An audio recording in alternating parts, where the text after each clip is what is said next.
Good afternoon. So today, mag-unbox tayo nitong bago nating ayan.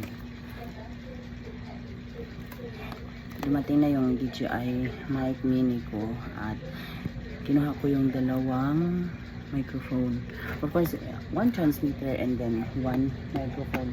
And now, i-unbox natin to para matry natin agad at makita natin kung gaano talaga ito kaganda.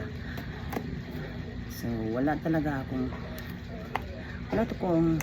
planong bumili nito, kaya lang yung wireless microphone na ginamit ko kasi is ayan, nasira. So ganyan yung kanyang ayan o, nakasil pa talaga yan. At ito yung kanyang mga features dito sa likod. Okay, so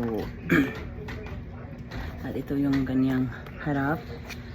And now tingnan natin kung ano yung mga nasa loob.